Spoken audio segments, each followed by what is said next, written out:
Thank you, Jay. Today marks the 10th anniversary of the arrest of BTK.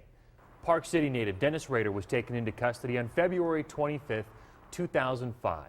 That arrest brought two men together. Charlie Otero and Steve Relford were children when BTK brutally murdered family members. And when they met 10 years ago, they instantly forged a friendship. Today they call themselves brothers, even though the last decade has brought them totally different lives.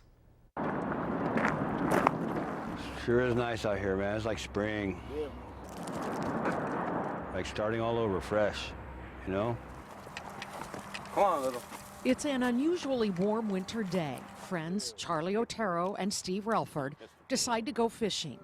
The calm waters of a local lake, quite a contrast to what these men were experiencing 10 years ago. Pretty soon the door opened and I was in. It was then they came face to face for the first time with the man who brutally murdered Charlie's mother, father, brother, and sister. First of all, Mr. Otero was strangled, or a bag put over his head and strangled. This nightmares entailed reliving the scene that I found and reliving the torture and the screams nightly. The man who strangled then 5-year-old Steve's mother right before his eyes. Ran around where my mama was, tried to untie the rope around her neck. I couldn't. 10 years ago, amidst a whirlwind of media, these men relived their childhood nightmares come true. Sir, I have been advised it is your desire to enter a plea of guilty in this case. Is that correct? Yes, sir.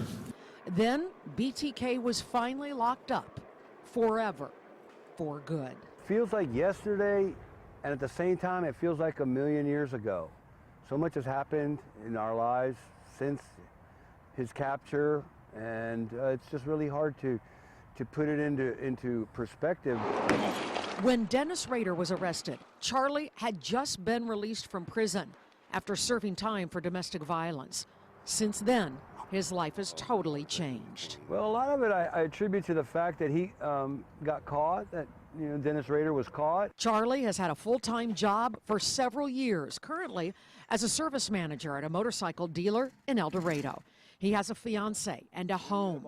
Quite a contrast to his life before BTK was captured. I was on the other side of the tracks, morally, ethically, physically, you name it. I was not a member of society, but now I am. It's something I haven't been able to do since my family was killed. I drink to escape. A lot of times it works, sometimes it don't. For Steve Relford, things haven't gone as well. He has been in and out of rehab and jail several times, and he has trouble keeping a job. He's tried several times to turn things around, but he says the pain is still great. You watched him kill your mother. Yeah. I watched him put that bag over her head and rope tied around her neck. That killed me. Currently, Steve shuttles between friends' homes. Have you been homeless at all any time these last 10 years? Oh, yeah. Where do you live when you're homeless? Under a bridge in tent. I lived in tent on the river for a while. During those times, Charlie brings Steve blankets and food. Other times, they share more important things. We share feelings, and we share an understanding about how each other feels because of this common devastation to our lives that went down. So, yeah, Steve understands me, and I understand Steve like probably not too many other people do. Fresh starts. They're always good. You don't get that many in life.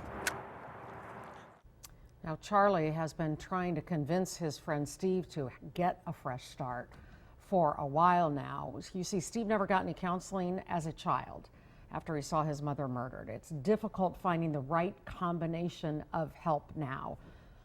So 10 years after Dennis Rader's arrest, two friends, bonded by tragedy, still struggle.